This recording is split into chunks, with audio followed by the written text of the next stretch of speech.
북한이 한국 무인기가 평양에 침투해 대북 전단을 살포했다고 주장하고 국경 부대에 완전 사격 대비 태세를 갖추라고 지시하는 등 연일 대남 위협 수위를 높이고 있습니다.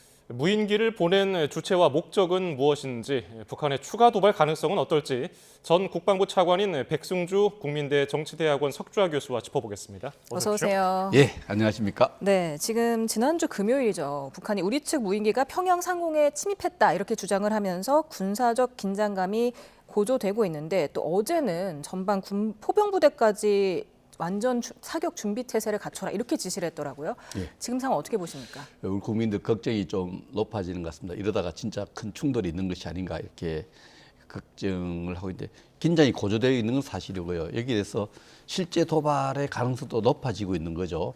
그래서 북한군이 오늘 총참모부 명의로 포병부대에 작전 예비 지시 8개 포병여단에 대해서 이런 지시를 했다. 이런 준비를 13일 8시까지 완료했다. 이런 얘기는 우리 군도 여기에 대한 대비를 하고 있는데 실제 도발이 진행되지 않도록 하는 대비를 지금 해나가고 있습니다. 그 대비 중에 하나가 강력한 전략적 메시지죠. 도발하면은 북한 체제에 엄청난 타격을 입을 수밖에 없다. 이 메시지를 보내면서 도발을 옮기지 못하도록 하는 조치를 하고 있습니다.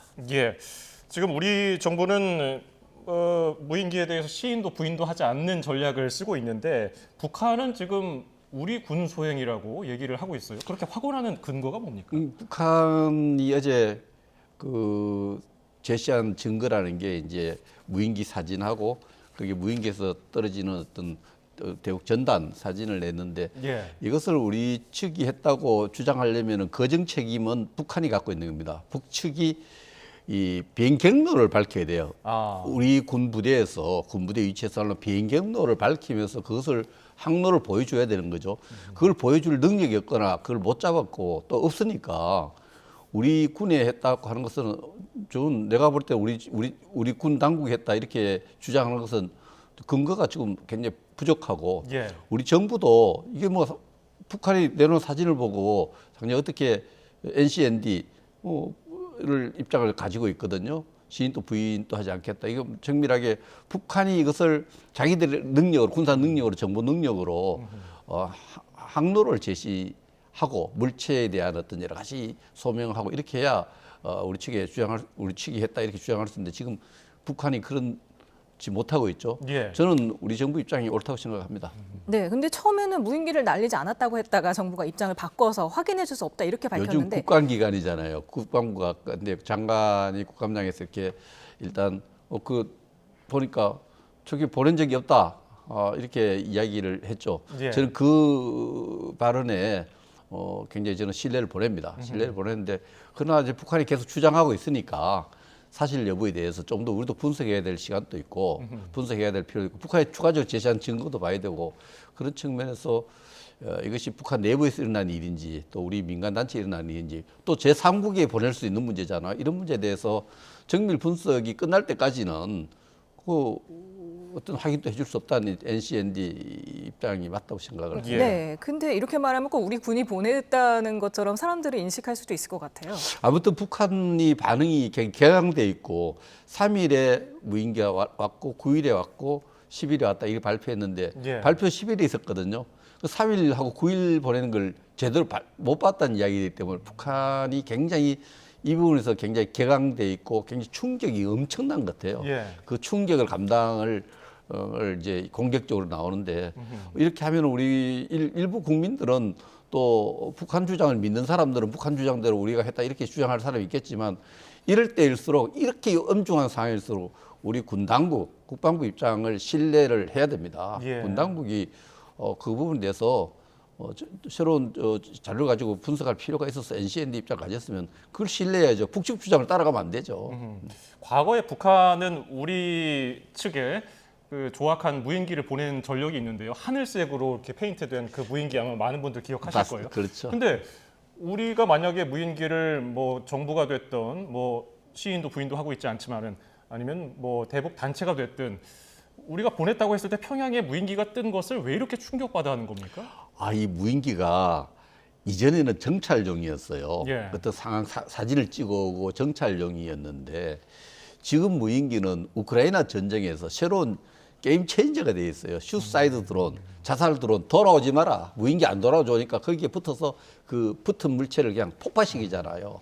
자살 드론에 번역되는데 슈사이드 드론이기 때문에 예. 이 평양에 지금 북측 지도자들이 있는 그 상공에 떴으면은 만약에 슈사이드 드론 같으면 엄청나게 되는 거죠.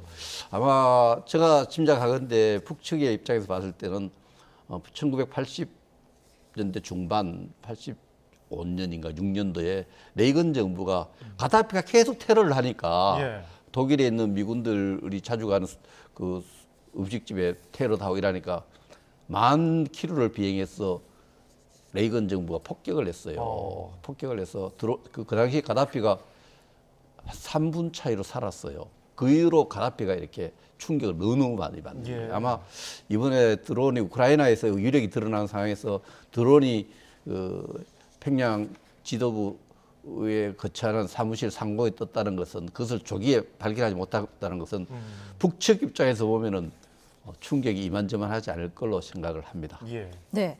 지금 뭐 우리 군은 뭐 시인도 부인도 하지 않고 확인해 줄 수 없다는 입장이고 지금 그래서 여러 설이 나오고 있습니다. 민간 단체일 수도 있고 우리 군일 수도 있고 아니면 아까 말씀하신 대로 제3국일 수도 있다. 사실 경로가 파악되지 않았기 때문에 남한에서 올라간 걸 수도 있지만 중국에서 내려온 걸 수도 있지 않겠습니까? 참고로 북측이 10여 차례 무인기를 보냈죠. 22년에도 보냈고요. 제가 차관 시절이 2014년에 무인기를 보냈는데 이게 굉장히 우리 내륙 깊숙이 들어오고 청와대 상공까지 했는데 이거 올라가다가 이제 자살 드론에 돌아가는 드론인데 이게 고장이 나서 좀 조작해서 떨어졌는데 예. 떨어지는 것을 우리가 찾아서 해수해서 삼척 지역하고 몇 군 떨어진 거 조사해 보니까 그 카메라 안에 우리 주요 군사 시설하고 주요 정부 시설이 다 담겨져 있었던 거죠. 그런데도 물적이 있는데도 북한은 별로 인정 안 해요. 그게 드론이라는 문제가 항로를 딱 찾아서 증거를 제시하고 그것도 그 주체가 명확하기 힘든 물체고요. 이 드론 자체가 레이더에 정확하게 잘 안 잡혀요. 왜냐하면 레이더가 모든 물체를 잡는 게 아니거든요. 일정 고도 이상 오는 물체를 잡고 일정한 속도 이상 오는 것만 이 레이더에 잡히는데 예. 드론이 거기를 잘 빠져나가요. 아하. 그래서 잡기 힘들어서 우리도 그때 10차례나 북한이 들어온 걸 북한은 인정을 안 해요. 북한이 인정을 안 하는데 북측은 인정하지 않는데 이번에 NCND 문제는 저는 뭐 우리 국방부가 당연히 그 부분에 대해서 NCND 입장을 갖는 것은 온당하다 이렇게 생각을 합니다. 예. 우리 얼마 전에 국군의 날 시가 행진 때도 무인기 몇 대가 시민들에게 공개가 됐잖아요.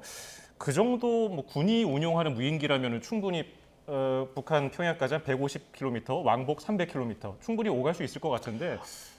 제가 저거를 알지 밝히질 못하겠는데 예. 충분히 우리도 드론 북한이 사실 이 드론이라는 게 미국의 한 국방부 장관이 다음에 유인 어떤 전투기가 필요 없다. 앞으로 드론 시대가 열린다 했는데 너무 생각보다 빨리 왔어요.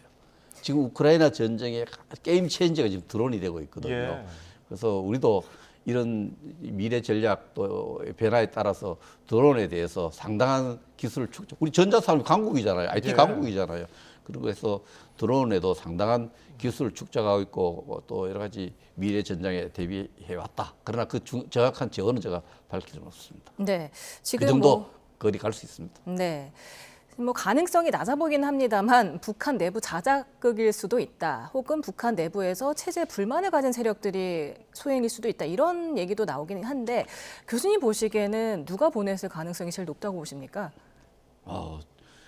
저는 그 부분에 대해서는 누가 보냈을까 가능성에서 에 대해서는 정부가 잘 모르는데 이 수많은 정보망을 갖고 있는 정부도 NCND인데 제가 어떻게 그걸 추측을 할 수 있겠습니까? 그러나 내부적으로 보면은 여러 가지 북한 내부에서 또 외부에서 드론을 띄울 수 있는 또 제3국에서 도착할 수 있다고 생각합니다. 예. 그러나 전단 문제가 있기 때문에 이 전단에 대해서 굉장히 예민하죠. 북측이 예민하기 때문에 전단을 살포한 것이 하나의 그 주체하고도 연관돼서 북측은 해석하고 있는 것 같고 그렇게 우리 국민들도 해석하는 분들이 좀 않겠나 생각합니다.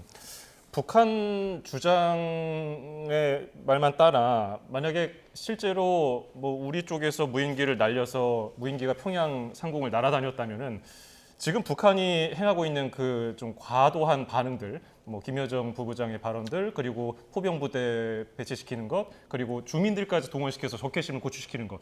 결국 자기들이 그 무인기를 지키지 못한 거에 대해서 그거를 우리 쪽에 좀 화를 돌리려는 거 아닙니까? 근데 북측이 지금 내부적으로 굉장히 어려움을 겪고 있거든요. 예.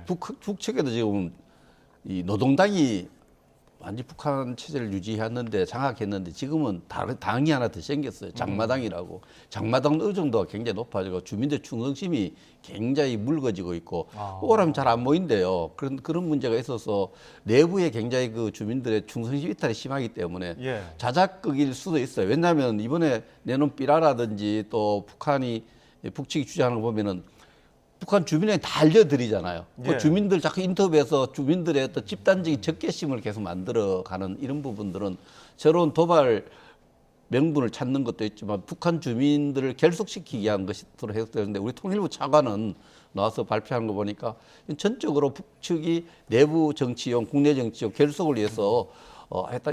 그 이야기는 내부의 자작극일 수 있는 그러한 가능성을 이제 염두에 두고 있는데 지금의 사후 조치를 보면 우리한테도 굉장히 참혹한 결과를 보게 될 거다 이렇게 협박을 하지만 내부적으로 계속 내부의 정치 에너지를 자꾸 노동당의 적개심과 증오심을 만들어서 체제를 결속시키는 작업을 하고 있거든요. 예. 오히려 이것이 북측 주민에 알려질 때는 불리한데도 불구하고 체제 결속을 위한 작업을 한다는 것은 내부의 어떤 여러 가지 정치적 목적을 갖고 진행된 작업일 수 있다 이런 추측도 가능합니다. 네, 말씀하신 대로 참혹한 결과, 그러니까 김여정이 다시 한국에 무인기가 나타난다면 끔찍한 참변이 일어날 것이다. 이렇게 경고를 했거든요.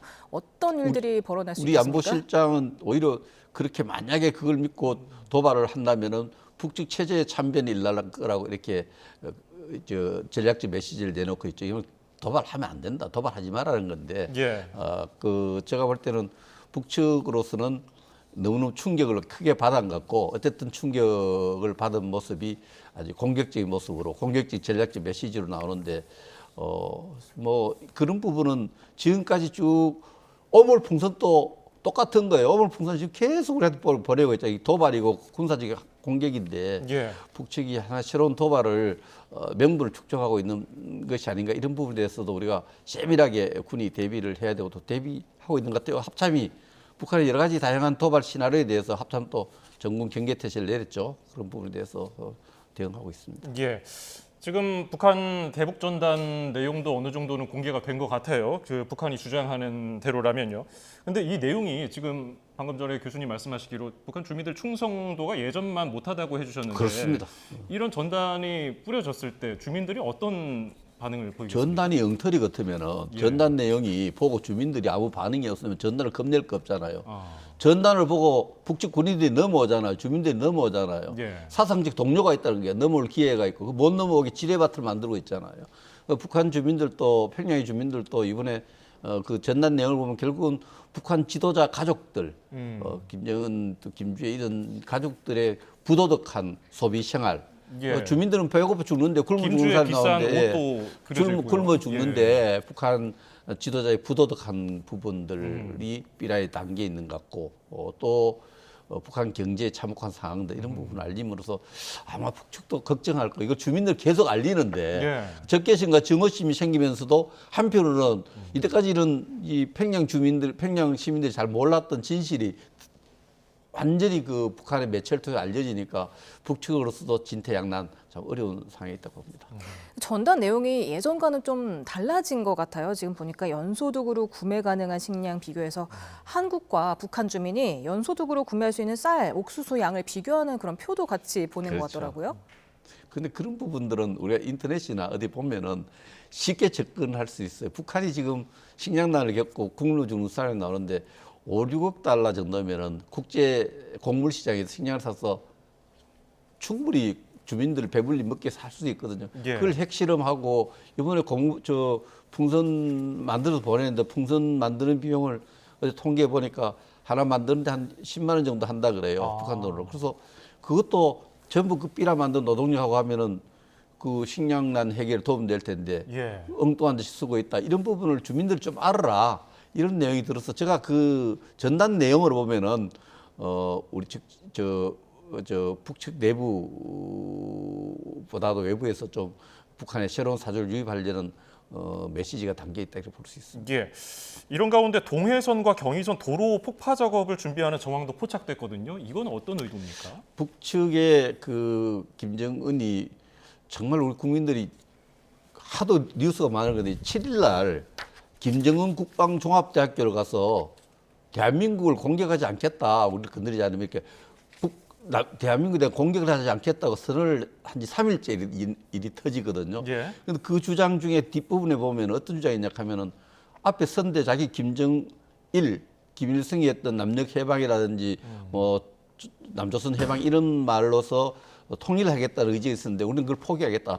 두 개의 국가론, 적대적 두 개의 국가론 속에 있다. 그 두 개의 국가론을 기정사실하게 해서 그 남북을 연결하는 철로와 육로를 다 차단하는 공사, 예. 북측의 진지를 요시하는 공사를 진행하고 있잖아요. 예. 그건 이미 선언했기 때문에 북한의 일선 야전군에서 김정은 지시사항을 이행하기 위해서 지금 철로와 도로를 파괴하기 위해서 가림막을 해놓고 예. 철로와 도로를 파괴하는 지금 작업을 진행하고 있는 것이 우리 정보기관의 감시에 잡혔죠. 그겁니다.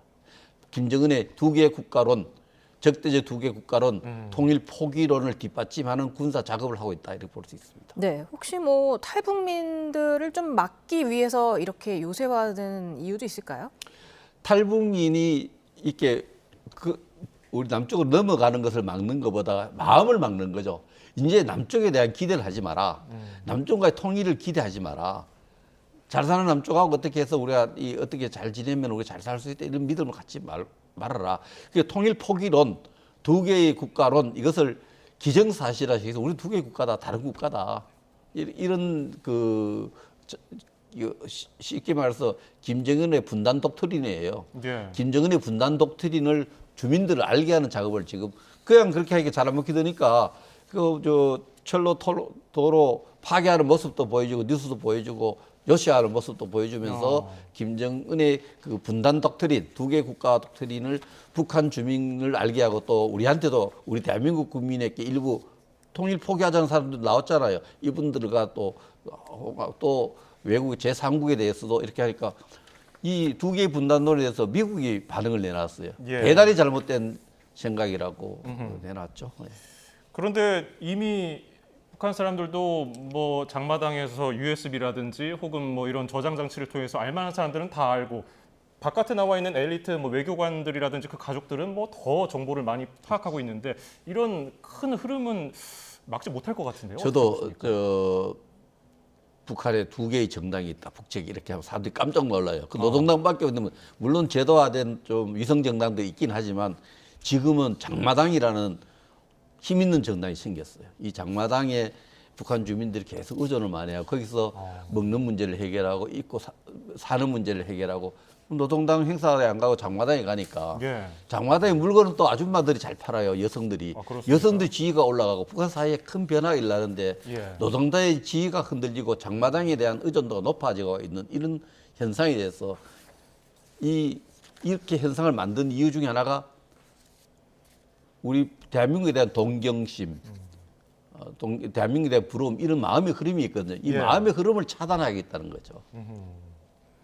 합참이 그 북한이 무인기 침투를 주장한 뒤에 쓰레기 풍선을 날렸다고 밝혔습니다. 아까 말씀하신 대로 한 개를 띄우는데 한 10만 원 정도가 그렇죠. 들어가는 것으로 보이기 때문에 지금까지 6,200여 개를 날려서 6억 2천만 원을 쓴 것으로 보인다고 김명수 합참 의장이 밝혔습니다. 이 정도 돈이면은 평양에 들어가 있는 그 수해 난민, 자강도 수해 난민 13,000명이 6개월에서 7개월 동안 먹을 수 있는 돈이다. 이렇게 밝혔거든요. 그럼에도 불구하고 계속해서 쓰레기 풍선을 날리는 이유가 뭘까요? 그건 좀 심각하게 봐야 되는데요. 우리가 그 탈북단체랑 우리 인권단체가 헌법의 정신 하에서 북측에 전단을 뿌린 건 어제 오늘의 일이 아니에요. 지난해 원래 일이 아닌데 원래 갑자기 이제 풍선을 보내서 계속 그 풍선을 보내고 있거든요. 오물 풍선을 보내서 우리를 겁박하고 있는데 우리 국민들 일부는 그렇게 생각해요. 오물 풍선에 오물이 아니고 화학물질이라든지 살상무기를 넣었을 때 우리 감당해야 될 피해 같은 생각하면 잠이 안 오는 거죠. 예. 계속 북측이 오물 풍선을 자꾸 보내는 거는 대북 정단에 의한 외부 사조 유입 바깥 세상에 어떻게 돌아가는지를 북한 주민이 아는 것을 두려워하는 거죠. 북한 주민이 동료가 있다는 거예요. 그 동료를 굉장히 두려워하고 있는 모습을 드러내고 있다. 그래서 어쨌든 우리의 어떤 대북 전단 살포를 막고 대북 학생회 방송을 막으려고 하는 어떤 북한의 어떤 치졸하고 저열하고 비열한 도발입니다. 북한이 도발하는 거예요. 지금 꼬물풍선 계속 보내는 것입니다. 예, 지금 점점점 수위를 높여가고 있고 미국 대선도 얼마 안 남았습니다. 핵실험 도발 같은 더 큰 수위의 도발을 할 가능성은 어느 정도? 핵실험은 이제는 그렇게 의미가 없어요. 핵을 6차례 실험하면 이미 디바이스라고 하는데 핵 병기는 이미 완성되었다 국제사회가 평가를 하고 있고요. 그러나 NPT 국제 핵 보유국을 인정하지 못하지만 핵 병기가 완성되기 때문에 핵실험은 6번 정도 하면 7번 하나, 8번 하나, 9번 하나 큰 의미가 없는데 이게 뭐냐면 트럼프하고 약속했던 부분이 있어요. 그래서 핵실험을 하면은 미국과의 어떤 약속, 트럼프의 약속을 깨는 모습이 되는 거죠. 북미 관계에 미국은 계속 미국하고 지금도 접촉하고 미국과 잘 지내려고 하는데 이 핵실험을 하면은 트럼프와 또 특히 미국 행정부와 북한의 어떤 신뢰관계에 완전히 붕괴되는 모습을 보여주는데 핵실험 자체가 군사적 의미는 그렇게 없습니다. 우리가 너무 긴장하고 예민하게 7차 핵실험, 8차 핵실험에 예민할 필요 없어요. 6차례 핵실험을 했으면요. 핵무기 디바이스를 만드는데 충분한 빈도예요. 네, 지금까지 긴장이 고조되고 있는 한반도 상황을 백승주 국민대 정치대학원 석좌 교수와 짚어봤습니다. 모든 말씀 감사합니다. 고맙습니다. 예, 감사합니다.